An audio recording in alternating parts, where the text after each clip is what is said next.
the big reveal. As far as ultra budget cheap handhelds go, it's pretty budget looking, isn't it? Let's be completely honest.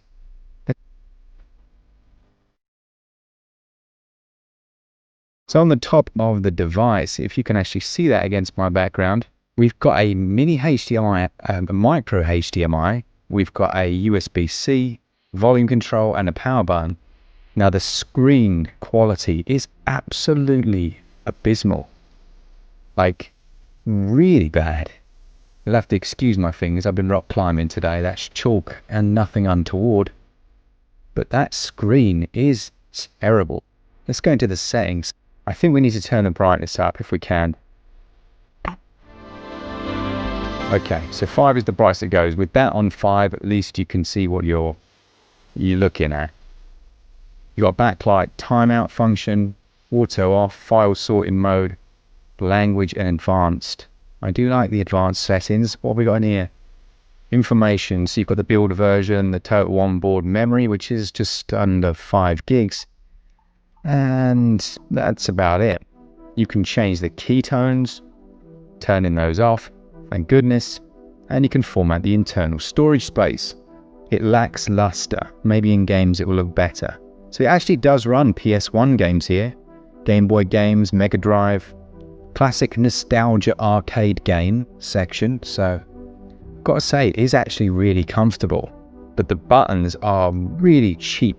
It's very smooth and soft, but it's cheap. Well, let's boot up Breath of Fire because it seems to have started to loop the same games. See what that speaker can do.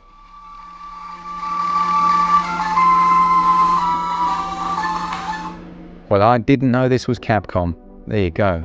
Breath of Fire 3 is one of my favourite games of all time. Alright, so a few issues. The D-pad, there seems to be a delay. It's not too bad. It doesn't seem to be there all the time, but there seems to be a delay. And also, this setup just isn't ideal at all. If you've ever used these, now obviously they're on the Nintendo Switch Joy-Cons, but with your D-pads, ideally, you want them to be linked. Now, it just doesn't feel great. You obviously have no left and right wiggle room at all, so if you're holding in one direction, it's impossible to affect the left and right, which when it comes to things like fighting games, you're definitely going to notice. But this screen is just so bad. If that was just a semi-decent LCD, I actually wouldn't mind using this. It just feels really nice. Bar, obviously, the cheap lipstick feeling, it's actually really nice in the hand. It's really difficult for you to see, but those analog sticks, they're the very small Nintendo Switch style.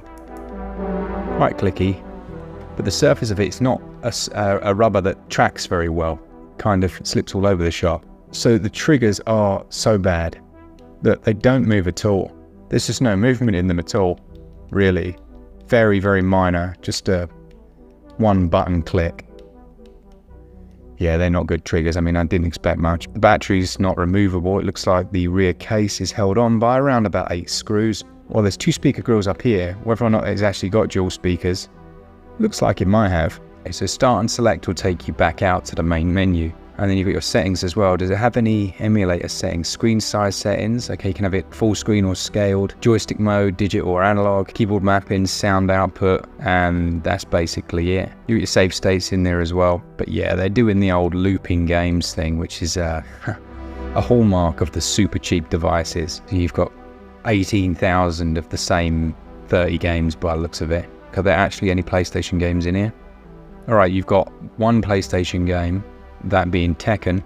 I have noticed that the screen has actually got a scratch on it. That must be literally from me rubbing it with a cloth. So the glass on the screen is super easily scratched.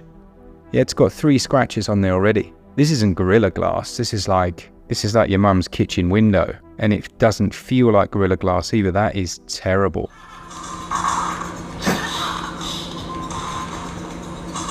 It's bad, but it's not the worst. It's playable.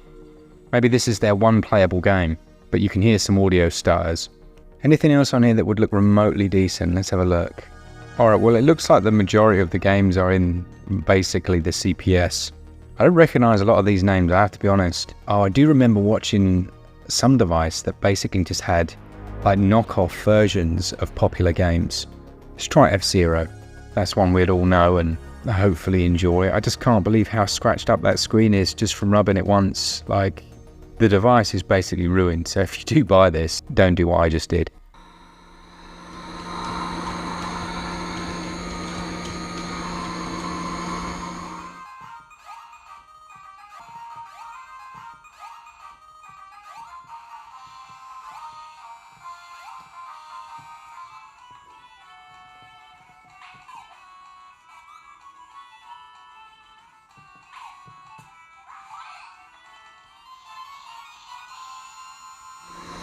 Now, if you've played this on another emulator, you'll know that this can run really smoothly. This is bad. Yeah, this is not good at all. I don't want to play on here. No, no, no. Okay, well that was disappointing. What's this section that's just called Games? You've got your favourites, your internal memory, and your recent run list. And you've got Contra over here. You've got Double Dragon. At least there's a couple of classics. Let's see if these actually work.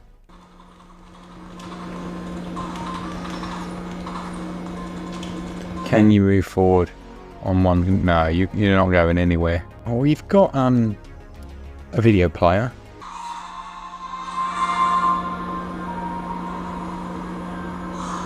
All right then, I'll never be watching that again. And how about this one?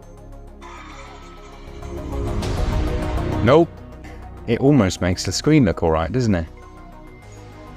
Okay, so it comes with one of those little videos they play in like PC World to try and sell your televisions. It's got a music player, Take Me to Your Heart, and Sha La La. I think we can live without those. No, no, no, it's not a web browser. It's a system browser that you can browse the things that are right next to it, here, which makes zero sense. What about Mega Drive? Mega Drive, Super Mario World. This thing's sus. Oh my goodness.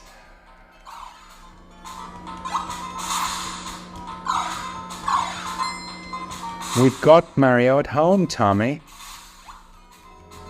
Ah, those crystals. Mario loves those crystals. Huh? What? Oh no. No, no, no, you can't even jump on their heads. What an absolute piece of rubbish. Yeah, this is terrible. Absolutely terrible.